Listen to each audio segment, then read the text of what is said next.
I was making like 40 grand. We had like $80,000 in student loan debt. We had like $20,000 in credit card debt. I couldn't actually afford the meal. I just got the rice. That's when I was bougie. That's not a serious thing, right? No, I'm serious. You would only eat rice. Mm-hmm. I just got the rice. We sold this house 2 years later, and it went from $159,000 to $215K. Everything I ever wanted was like coming true. But my big goal in life, like I could retire if this happened, was to become a guest on the BiggerPockets podcast. But then BiggerPockets reaches out and they're like, hey, Brandon Turner's leaving. Would you be interested in perhaps being the fill-in? Yeah.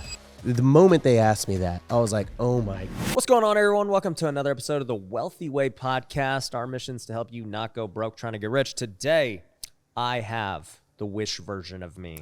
He is the guy, none other than RoBuilt. What's up? How's it going, man? I'm so starstruck because Oh, for a lot of reasons. I go to sleep and I look at your face every night because the Wealthy Way book is beside my bedside table. So before I get into bed, I look at Ryan. I say goodnight, Ryan. I say goodnight to my wife, and then she tucks me in. And then another good night, just for good measure. Yeah. And then I have the photo of you taped to the ceiling too, but that's a whole nother thing. So we met. I mean, first off, for those who don't know, you are the host of the BiggerPockets podcast. That's right. Yeah. You've got a big YouTube channel. You specialize in Airbnb and tiny homes and cool stuff. I saw you just bought a not a tiny home, the opposite of that. Yeah, a triple dome home in Castle Rock, Denver for $1 million. Yeah. And you're building some kind of house with 3 pickleball courts. Yes. Yep. In Scottsdale, Arizona. We have a 6,000 square foot mansion with the casita. Yeah. And a beautiful house architecturally, but we're figuring out in Scottsdale that if you want to compete with everybody, you got to offer crazy amenities. We were like, the architecture is great, but now we've probably spent about like $22K on a triple pickleball court, which is it's gonna be cool. That's fine. I mean, my pickleball court costs like $50K by itself. What? Really? Dang. Yeah. Well, probably would have cost us that, but there was already like a giant sports court that was destroyed just over time, so they came out and resurfaced it. So we about had 22. just dirt. Yeah, nice. Okay, that's why. So you and I met a few years back because you were on YouTube. I was just we both kind of got onto YouTube around the same time. Yeah. And do you remember what date you posted your first video? It was like May of 2020. Oh, what? Dang, so I think I technically started first. I was January 7th, 2020. Nice. Yeah. Yep. And I remember like right around that time, somebody was like, hey, check out this guy. He's a pretty big YouTuber. He just was talking about your hair. And I was like, who's this guy? And so I watched the video, and you called my hair a coif. And I've never heard that in my life. A pompadour? Coif? I've heard of a pompadour, but I just don't even know what it is. It's the poof. Oh, it's the poof. I know the poof. Yeah, it's the poof, the coif, pompadour, whatever you want to call it, man. But I always say, our battle is the coif off. The coif. That's what we're going to call our boxing match next year. Yep, the coif off. Yep. So, you made some fun of my hair, and you said that your hair was far superior. And I had to comment and say, I mean, it's pretty good, but I don't think it's much of a debate. I'm going to give you some credit. You have a much better hairline. And so I would pay a lot of money for that hairline. Yeah. And maybe one day with technology and modern advancements in the medical industry, maybe I will. If you make enough money from real estate investing, I think you can do whatever you want. Yeah, probably. And funny story, I met that guy yesterday. I think his name is Gabe. Yeah. And he's like, hey, I'm the guy from that video. That's you work out with him? Yeah. Okay. And he was like, I'm the guy that sent that video to Ryan. I'm like, honestly, dude, in a very funny way, it's like you've changed my life in a way that you don't even know, because it led to us becoming buds and just me meeting people. And it's like kind of crazy how one little funny story like that can lead to me speaking at WealthCon, which has been amazing. Yeah. So you guys might hear it in the background right now. That's Patty Hilton. He's great. Like hyping the crowd up right now. I think some big speakers are coming out, but bro, I mean, like, this is the second event that I've had you speak at, and it's just like I appreciate you coming out and giving people so much value on Airbnb. And it's just great hanging out with you. Yeah, man. It's fun. I like chopping it up with you. And honestly, dude, it's like your community is so nice. It was very inspiring when I went to the Future Flipper Mastermind a year ago, speaking there.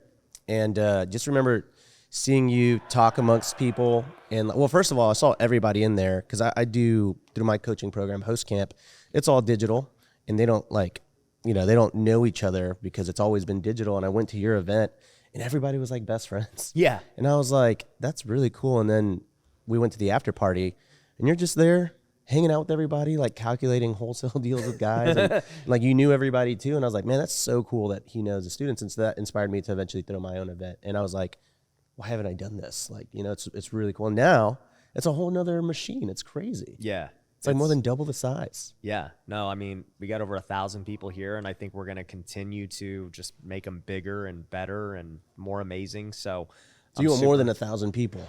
Oh, yeah. I mean, I want a stadium at some point. Okay. I see. Yeah, like I think, like, why can't we fill up Dodger Stadium at one day? Man, that's crazy. Good. It may not be a WealthCon, but I think I could throw an event one day that could do something crazy. You absolutely can. I've seen what you've done since we've just met, and I'm like, it's very impressive, man. So I think you'll have a stadium much faster than you think. I appreciate that. So tell me a little bit about, just for everyone who's listening, like your journey, man, because for those who don't know you, I mean, I feel like your career has really just started to like get crazy. Yeah.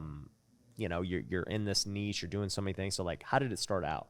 Yeah, man. So, you know, my wife and I, we were living in Kansas City. I moved there for a job. Back in the day, before I quit my 9-to-5, like 2 years ago, I was an advertising copywriter. Yep. So writer as in WRITER. So I wrote ads. And so I wrote for like Gatorade, Hyundai, Sonic, Old Smoky Moonshine, Wiener Schnitzel. Like so ChatGPT would have took your job. Eventually. I'm glad I got out while I could.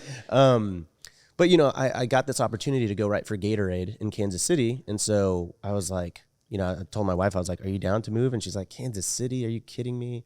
Oh, man. And I was like, no, but the job is going to be cool. And it panned out to be an amazing city. Like, I loved it. But there was one problem, and it's that we were really broke. Like, really That's really usually broke. The problem. And so, I mean, I was making like 40 grand, and she was nannying and making like $12 an hour or something before she became a teacher eventually. And, man, dude, after like, we had like $80,000 in student loan debt. We had like $20,000 in credit card debt. And so we were paying rent at this apartment, and I was like, let's just buy a house. Like, it's pretty much the same price. It'll be $1,000 a month versus the $800 that we're spending now. And so she was like, okay, I mean, if you think we can afford it. I was like, no, we can't. And the only reason I could afford it was because my tax return that year was like $5,000, just enough for the down payment. Yeah. They should not have given me this house. Like, it was dumb from the underwriter's perspective. Like, we were really broke. Yeah. But we got it, and we bought this house, and I convinced a friend to move up to the city and work at the same agency. He paid me $400 a month to live in a room. And I remember I got that first Venmo for $400, and I was like, I am rich. That's a lot of Chipotle. Yeah, it's a lot of Chipotle, right? And so that was at the time where I liked Chipotle so much, but I couldn't actually afford the meal. I just got the rice. And I would get the double rice, which was $1.67 at the time. And if I wanted sour cream, it was an extra 50 cents. No, that's when I was bougie. That's not a serious thing, right? No, I'm serious. You would only eat rice. Mm-hmm. Yeah. So you paid $1.67 for rice. For like a bowl of rice, yeah. And then when I felt super bougie, I'd get the $7 meal, you know? Well, so that $7 meal is like 10 now. Yeah, it is. It's $16 if you want the double steak. It's crazy. Yeah. And so we didn't have a ton of money after bills. We had less than $1,000. So we had enough to like do things, but we were never saving. And eventually we sold this house 2 years later, and it went from $159,000 to $215K. So we sell it. We have $40,000. Most money ever. So much. And my wife was like, we should pay off half of the student loans. And I was like, well, even if we pay off half, the student, like the amount every month is the same. Yeah. And I was like, I think we should keep it. And so she was like, no, we pay. I was like, no, let's keep it, please. Like, I believe that something with this money will happen. So we were like, all right, well, we're really broke. What should we do? And we're like, hey, what if we move to LA? That's smart. That should work. So we moved to LA. And with that 40 grand, we ended up putting a down payment on our house. Okay. But before we bought that house, we were living in an apartment, 666 square feet. Very specific, I know, because we were crazy. Like, yeah, we're just like, okay, $1,850. Did that for 6 months, and I was like, dude, I can't do this again. I gotta build equity. And I was like, let's buy a house. Yeah. And so my wife was like, well, what are we gonna do with the apartment? And I was like, well, there's this website. You can like put your house on it, and people, like strangers, will pay you to sleep in your apartment, right? And obviously it's Airbnb, but she was like, are you sure this is going to work? And I was like, no, definitely not. But I've heard of it. And people are making money doing this. And so she was like, okay, if you say so. We buy this house, $624,000, 4 times the amount of the house that we had just sold. And my wife was like, are you sure we can afford this? I was like, no, I'm not. But I think, there's this little 279 square foot studio apartment underneath. And I was like, I was looking at calendars and I think we can make $2,000 to $3,000 a month renting that. And our mortgage was $4,400. So I calculated, if I make $1,000 to $2,000 on that apartment, and $2,000 to $3,000 in the studio that's under the house, we won't have to pay a mortgage. That's exactly what happened. And so once I got that first reservation, it was $1,400 at that apartment. Everything's on the line, right? Because I'm like, if I don't book this, I'm gonna have to pay $1,800 out of my pocket every month. Yeah. And I was scared, but I was I believed in it, and get a $1,400 reservation, jumping for joy. I'm like, man, I got 2 weeks to do it again, and I can make $1,000, And the guy was gonna check in, cancels his reservation an hour before because I didn't know about cancellation policies, and I was just like, we are bankrupt. I was like, oh my goodness. And so an hour later, someone booked it for $1,500, and I was like, I think this is gonna work. And then someone booked that studio apartment under my house for a $1,500 reservation for a month or something. And I was like, all right, I think this is where I'm gonna become a millionaire. And so that was really the start of it, because I told myself, if I did this 10 times, I can make $10,000 a month. And that was always my goal. Yeah, that's amazing, bro. So, you figure this real estate thing out.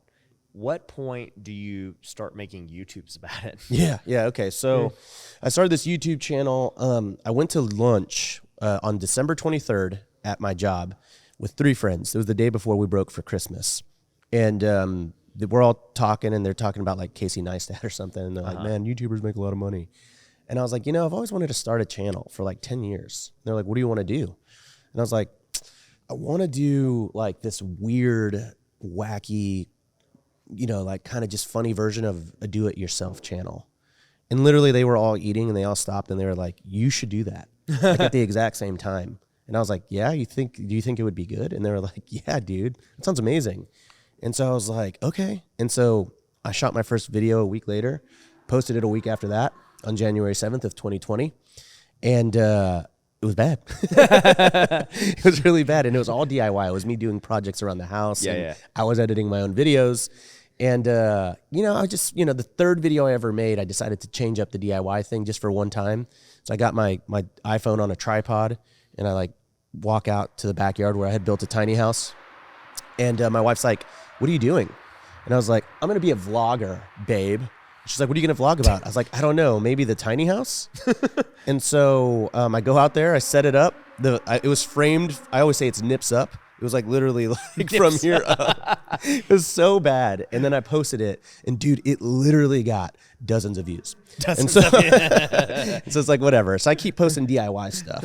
And 6 months later, really random story. I think I've scientifically calculated how this happened, but 6 months later, that video, the tiny house vlog, started getting instead of a view a week, it was getting 2,000 views an hour. Wow. Yeah. And I was like, I have done it. I am viral, And I was like, oh my goodness. And what happened was I sent that video to the guy who designed the house. He has a little tiny house design website, and he's got an email list of maybe 20, 30,000 people or something. I was like, hey dude, I just wanted you to see that I actually ended up building this house. What do you think? He's like, dude, can I send it to my email list? And I was like, yeah, sure. So he sends it to this email list, and because all these tiny house people, they love tiny houses, they watched the entire video. And so that kicked off in the algorithm in the whole tiny house community. Wow. And so I was a little bummed though, because it wasn't my DIY video. I had spent so much time trying to make that. Yeah. I was like, I got a nice camera. I had started editing for real. And before, that video was an iPhone video. And that video sucked. And the other videos weren't going viral. And I was really bummed about it, because it's just man, I guess my dream won't work. What's funny? For me, when I got started during that time, and I was making videos and they were doing pretty good. I started off getting, 500 views, then 1,000 views. And I was consistently getting around there. And then my first viral video was my couch flipping video. Yeah. And I'm just wait. I'm telling you guys how to make like generational wealth, flipping or wholesaling or buying rentals. And my couch flipping video was the one that pops off. Yeah. And I'm like, I guess I'm going to have to make more videos on couch flipping. I guess I'm going to have to make more side hustle videos. And those are, to this day, still my best videos. Yeah. And it's not like I only do that. Like I could have, been like, I guess I'm just going to do that. But, I enjoy doing them. But it's just funny because you never know what's going to pop off. Yeah, you don't get to choose. Yeah. The YouTube gods choose. And, I was kind of bummed about it. Because I told my friend, I was like, I'm going viral, I guess. It's cool. I'm like kind of bummed. And he was like, what are you sad about? And I was like, well, just tiny house content is so boring. Like everyone in the space is just very vanilla. Yeah. And real estate is boring and Airbnb is boring, And he was like, well, what if you did the DIY thing where you want to be weird and wacky, but you do the tiny house Airbnb version of it? Yeah. And maybe you could be the first person that's not boring. And I was like, maybe I could be the first person that you're onto something, I think. And so that day I was like, you know what? That's cool. I think I do have something to teach. And so I recorded this follow-up video of my other tiny house that I built in Joshua Tree 2.5 hours away from there. Yeah. And I was like, all right, I guess I got to get the momentum, keep it going. And so I go out there and I shoot it and I edit it. This is, it takes me 16, 20 hours to edit a video. Yeah. And, I schedule it to go live at 8 a.m. And I would go to sleep and I wake up at like 8:20 and it's got like 2,500 views. Yeah. And I like shook my wife. I was like, wake up. I did it again. I've gone viral. And, about 2 or 3 days after that, YouTube made me Creator on the Rise, where they basically feature me on the homepage for like a whole day. And it was kind of crazy because my life goal with YouTube was to get 1,000 subscribers. Literally, that was my dream. And that happened 6 months to the day. The day I got monetized was 6 months to the day that I started. And then I was like, all right, I guess my next goal is 5,000 in the next 3 to 4 years. Yeah. And then I got 5,000 a week later. And then a week after that, it was like 25,000 because YouTube made me Creator on the Rise. And that was the day that I was like, this is what I'm going to do. This is who I'm going to be. Wow. What year was that? This was like 2020. Yeah. Yeah, 2020. Like 6 months after I started the channel. That's crazy. And then how many subscribers did you get like at the end of 2020? Where were you at? I think I was just shy of 100K. Yeah. Just shy of 100K. I was always just a little behind you. Yeah. It's like, I gotta get more. I can't let them have better hair and more subscribers. And so it just kind of turned out to be this thing where I started talking about Airbnb and, how many subs do you have now? Maybe like 245, 250, somewhere in there. I've got you a little so yeah, bit. He's still behind you for now. For now. And so I started doing that. It is harder to grow now, though. Like, I found that it's just kind of like the growth is much slower now once you get higher up. Yeah, for sure. And it's kind of weird. YouTube is like, this is my worst month probably in like a year, to be honest. Happens all the time where all your stats are cut in half. And then one day you post a video and it gets 400,000 views and you're back. And you're like, back, baby. am a YouTube god, and it's like, that's how it is. It's like YouTube is the one thing that like builds you up and then brings you down so fast when you make your favorite video and you're like, this is the best video on YouTube, and you post it, it's like 1 view and it's your mom. So it is a little bit slower sometimes, but I still really like it. Hey, if you're looking to grow your real estate investing business, whether you're just getting started trying to get your first deal or you're trying to scale and get to the next level, you need to join us at Wealthy Investor. We've got events every single quarter that are absolutely crazy. We've got online coaching programs where we have Zoom calls, a community every single week. We give you everything you need to know to start your business, scripts, processes, SOPs, all of it. It's for you so that you can dominate. So if you want to learn more about how to join our community and be mentored by me and some of our top coaches and be around other students who are absolutely crushing it, go to wealthyinvestor.com, apply for a free call with my team. Once again, wealthyinvestor.com, apply for a call today. And I saw this opportunity with my YouTube channel. Like I was like, people were asking me questions, hitting me up. Yeah. And at first it was very flattering. And I was like, yeah, okay, sure. Let's meet for coffee, blah, blah, blah. Yeah. Hey, can I pick your brain? Yep. Sure. And then all of a sudden, this guy, he's like a friend of a brother of my friend. And he says, hey man, I think you have a lot of potential on YouTube. He's like, I'm a YouTuber. I think I could help you, man. We should chat sometime. And I was like, oh my God, yeah, let's do it. When do you want to meet? He's like, well, I'm gonna have to charge you $150 an hour though. Is that cool? And I was like, you reached out to me. No, it's not cool. I was like just so annoyed. Yeah. And, but I walked away from that conversation thinking, man, maybe I could charge $150 an hour to teach people stuff. Not the way he did it, but I said it on YouTube. I made a video. I was like, hey, by the way, I do consultations now. And so I started charging $150 an hour. Yeah. And I've started booking out a week in advance and then a month in advance. And then I consulted a consultant who was like, dude, if you're booked 100%, you're too cheap. Yep. And so he was like, raise your rates. So then I raised it to 200, then 300, then 400, then $500 an hour. Yeah. And very quickly, I was like, $500 an hour is $1 million a year. Why am I still working my W-2 job? All this kind of stuff. Yeah. And then I consulted this guy who was like, dude, why don't you make a course? And I was like, get out of here with that. Why would I want to do? He's like, dude, I took this Airbnb course. I paid $2,000 for it and it sucked. Yeah. He was like, what you have to teach is so much better. I promise you. And I was like, I thank you, but no thank you. His name is Michael Wynn. I won't ever forget it because he changed my life just by telling me that. So I got to bed and I was like, maybe he's right, and I started thinking about it. Yeah. And that was like really the beginning of like what would eventually become like my education business. That's amazing, bro. So you end up, starting education, you're doing YouTube, cranking, and eventually you get approached by BiggerPockets. Yeah. And, obviously for those who don't know, BiggerPockets is like still probably to this day the biggest real estate podcast. It is. It's the biggest, the baddest, the realest real estate podcast in the world. Well, it's only because I choose not to be a real estate podcast. That's right. But you gotta let me have this one thing, man. regardless of that, BiggerPockets changed my life. I started listening to the podcast back in 2014. And I mean, to have that longevity 10 years later is pretty amazing. And especially too, seeing like, Brandon Turner was the face and the host of it for so long. And he's a good buddy of mine. And, he leaves and then they got to figure out who to replace him with. Yeah.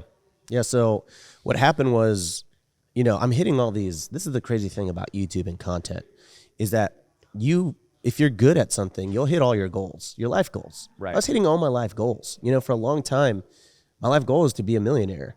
And then one day I started mathing out my equity and I was like, oh, I'm a millionaire. I was like, oh, okay, now what, But then the YouTube thing started happening. It was like 1,000 and then 5,000 subscribers would be great. And, so it's like this crazy thing where everything I ever wanted was like coming true or coming to fruition. But my big goal in life, like I could retire if this happened, was to become a guest on the BiggerPockets podcast. And so they reach out to me and they're like, we'd love for you to be a guest. And I was like, oh my goodness, I've done it. I did it. Like I like my YouTube hard work has paid off. I was so excited. And then I was like, all right, I'm going to chop it up with David and Brandon. They're going to ask me this. I'm going to talk about this. I got my famous four already. Yeah, I know. Yeah. Which I'm going to reveal a fact about that in a second. But it did none of the stuff that I thought they were going to ask me about YouTube and be like, man, so your YouTube presence, it's so cool and blah, blah. And they're, it just didn't go according to plan. And I remember being really bummed. I was just like, man, that sucked, and it was just a bummer because I was just I feel like I flubbed in front of my heroes.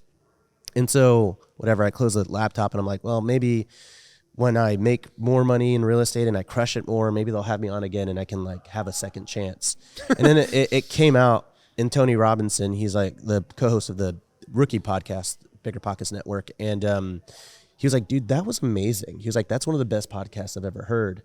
And all these people were tagging me and they're like, this is life-changing and stuff. Yeah. And I was just like, man, that's crazy because I thought it sucked, But we're so hard on ourselves as content creators. Right. But the famous four thing is they ask you, what's your favorite real estate book? Yeah. And I have never read one before at that point. So I was like, Rich Dad, Poor Dad? And they're like, yep, that's a good one. And it's funny because when we ask people on the podcast, it's always, the Rich Dad, Poor Dad? And I was like, I know what you're doing. You've never read a book. Yeah, I've only read the Burr book and I'm thumbing through Wealthy Way right now every night.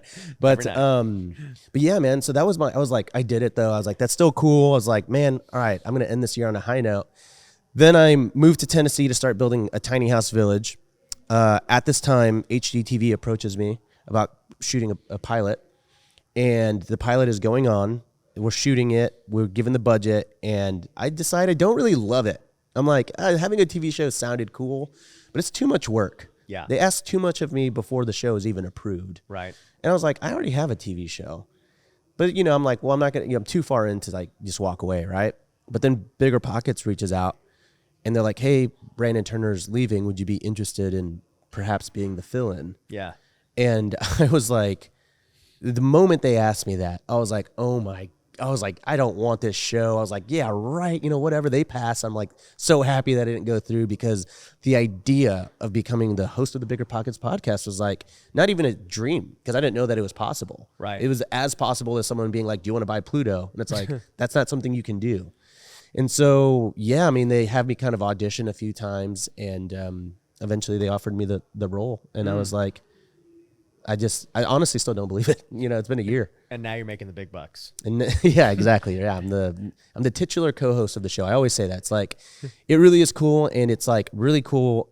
You know where I really make the money on that is that I get to interview the smartest people in the world about how successful they are in real estate, and it just fires me up every episode. Like, I've interviewed you, Cody Sanchez, Alex Hormozy. I interviewed Barbara Corcoran yesterday. Yeah. Like, dude, listening to you guys and listening to people that are crushing it, man, I'm just like, I'm so thankful, because it's going to really be the foundation of my empire. Yeah. No, it's amazing. The show we did was great. Man, I don't even remember when it was. It was kind of over NFTs and digital real estate. It's probably about a year ago almost. Yeah. But yeah, I remember the first time I was on the show back in 2018. Like, that was a dream come true for me. Were you nervous?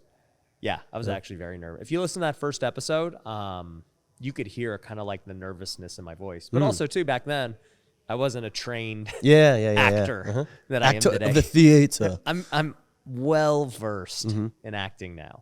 And then I came back on their show maybe in 2020 or something, because they wanted to learn about TikTok, because I was crushing it on TikTok. So you've been on the show 3 times? Yeah. Oh, I didn't know that. Cool. What's the record?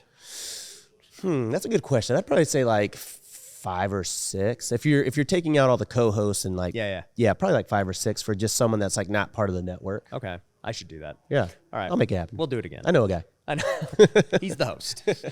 But no, it was cool because just like, it's such a great show, and it's changed so many lives. It's funny because we've gone through a lot of the same things. Like, I remember I was getting pitched for a TV show, and it was down to me and 2 others. And then they wanted me to film a pilot. And I was like, we haven't even talked numbers or like anything. Well, and they're very disappointing. Oh, yeah. And they're Best case, you're talking like $5,000 an episode or something. And like a 70-hour-a-week commitment. Oh, yeah. 14-hour shoot days for Yeah, show. and I was like, so tell me, like, what do we have any of this before I go waste my time filming a pilot? And like, well, you got to do this first as part of the process. And I'm like, you know what? I'm good.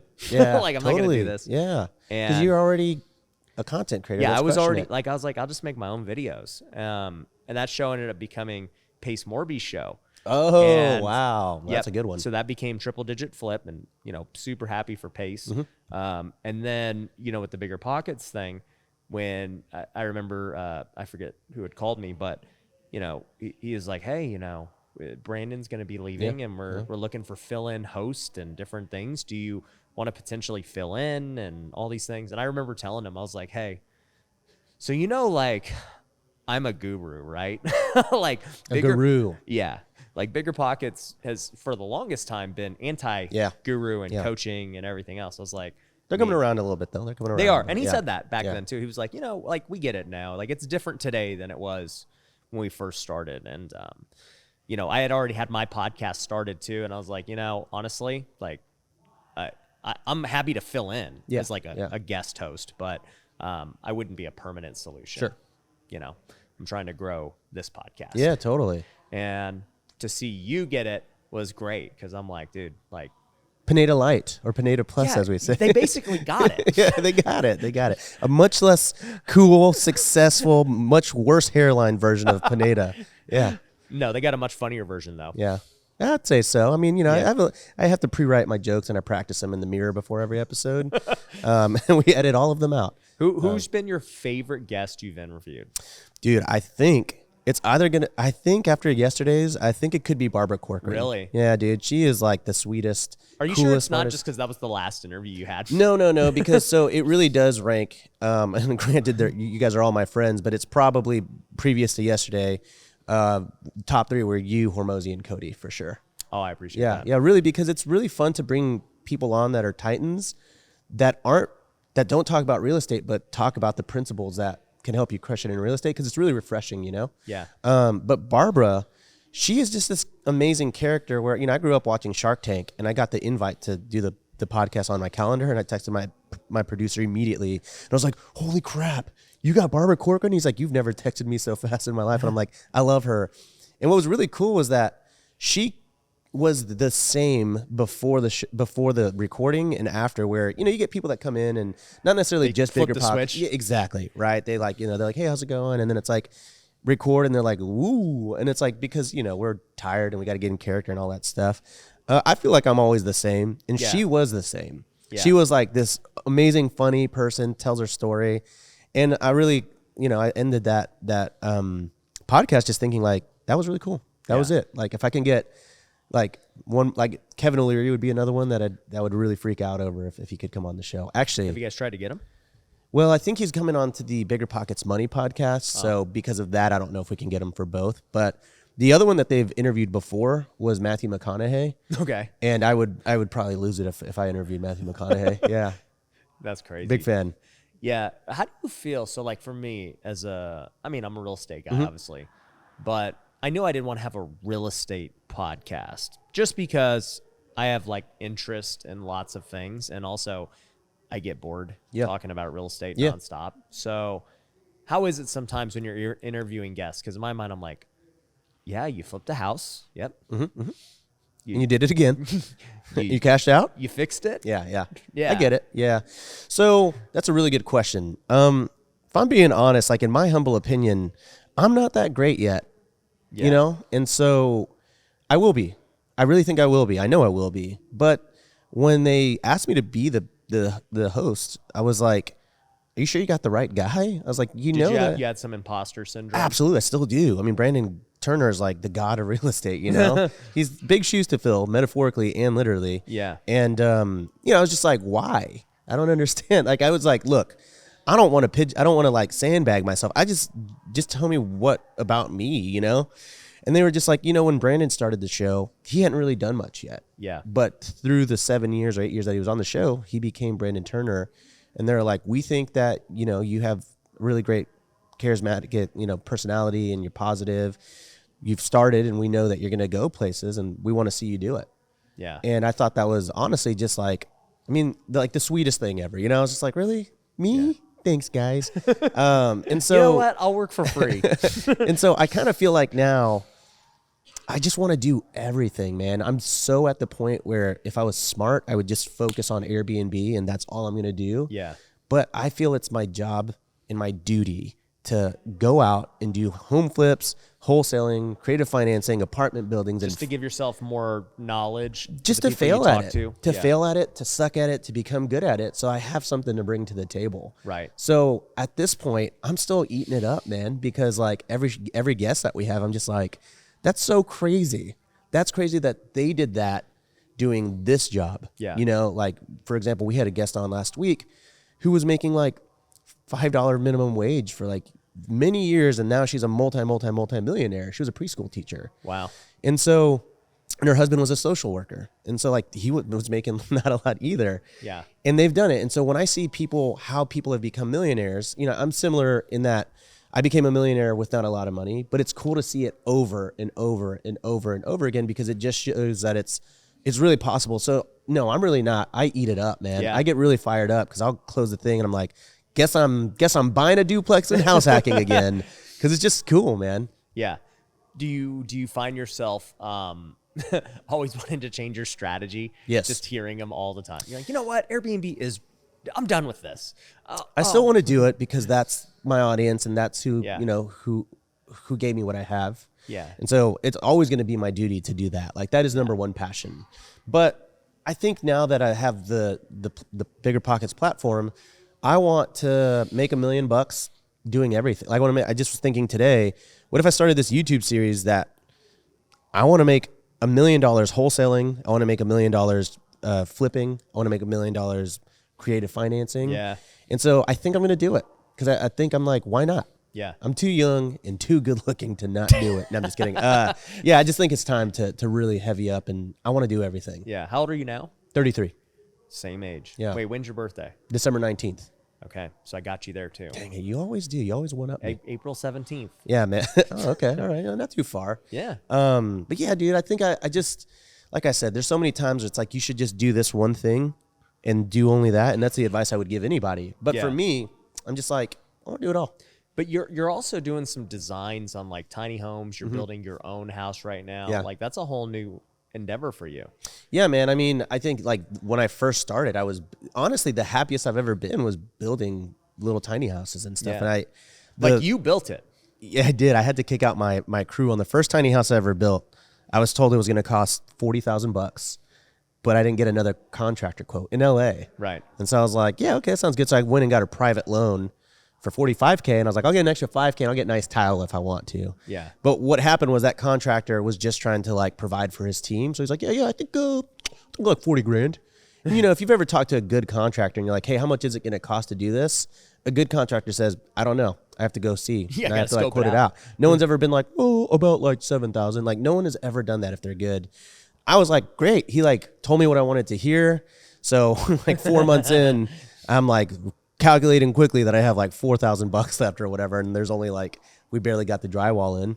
So I had to go in and say, love you, but you got to go, you know, and I kicked everybody out and I finished that tiny house. I did the stained concrete floors. I put the laminate floors in. I painted it. I installed the cabinets. I did the finished electrical, plumbing.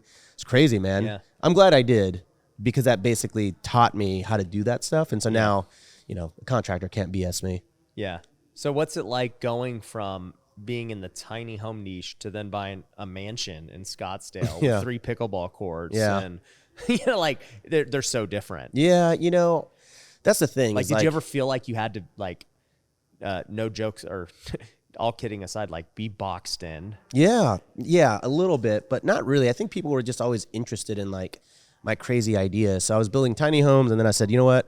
I'm going to quit my job, and I'm going to move to Tennessee to build a tiny house village. Move there for a year. Did not build the village because permitting took like a year. Yeah. And but people always they're like, dude, you're a regular guy, you know, trying to achieve your dreams. Try crazy things. Yeah, and that's what I keep doing. And so at the end of the day, like, it's like I don't want to lose money or ever fail, but if I do, it's like I always say I learned the hard way so you can learn the easy way to my audience, right?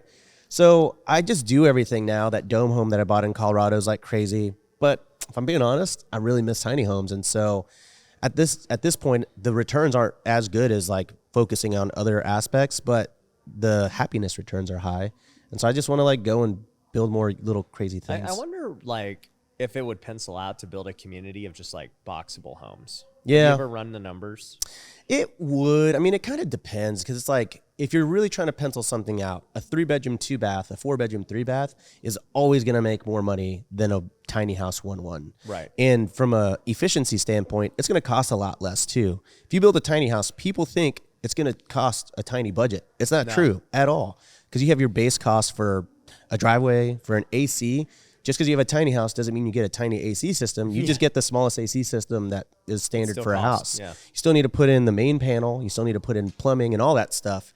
And so my tiny house in Joshua Tree was $165,000. People told me I was crazy. They're like, you're so dumb for spending that much on a 300 square foot home. And I'm like, that's as cheap as I could do it. It is physically not possible unless I do it myself, which I did in LA for 72 grand. So yeah, I mean, it's hard to go to an investor and raise the cash and say, hey, I've got this crazy idea. Building a house twice the size wouldn't have cost much more. Correct. From a fiduciary standpoint, it makes the most sense to build something that's a better return. So that's why, you know, I'm relatively liquid and I just want to go and build my own tiny houses and fund them myself. Yeah, because you're not doing them strictly from an ROI perspective. Not really. You're going to get a lot of content out of it. You enjoy it. Correct. Like, I think, honestly, by the benefit we have as social media guys is that the content you get from it can make you the ROI. Absolutely, man. Like, you know, if I launched a tiny house course, I'm sure that would be a 7-figure business for me if I really, really wanted to do that. Because of the content would definitely get views. It would go viral on TikTok and all that stuff. So, I mean, it pencils out in the long run. But even with that said, it still pencils out. Like that tiny house I built, I put the slide up in the presentation, cost me $165K. In the 2.5 years that I've owned it, I've grossed 194,000. Right. So it's it's already paid for itself, which is kind of cool. Yeah. I still have the mortgage on it, but theoretically it's paid for itself. Right. So what's next for you, dude? I mean, like at the end of the day, is the goal to, I mean, are you still passionate about making videos? I mean, now you're a lot more advanced in business. You've got different things happening.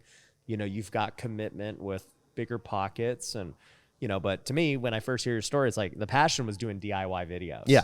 Yeah. It's like, where is that today? Well, as soon as the YouTube thing took off, the passion was definitely there. Yeah. Like, that was it. It's kind of funny though, because once you figure out how to monetize YouTube and actually make money doing YouTube outside of like AdSense, it becomes more work than passion. And so the passion has been taken out a little bit in that 90% of my videos are like talking head behind a desk. But the most fun I ever had was like carrying a camera around and a tripod and walking through my tiny houses and filming that process.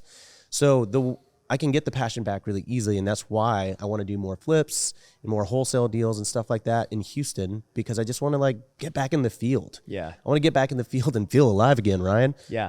But really like that's what it is. Like I just got to get out from behind my desk, because what people don't know about being a creator is that it's a really lonely place. Like if you're like, they're like, man, you're out in the world. I'm like, actually, no. I'm behind my desk like 90% of the week. You know what I mean? Like just answering emails, like doing Do you Zoom still calls. edit your own videos? No. I'm a Okay, full-time good. editor now. All right, good. And actually an associate editor now.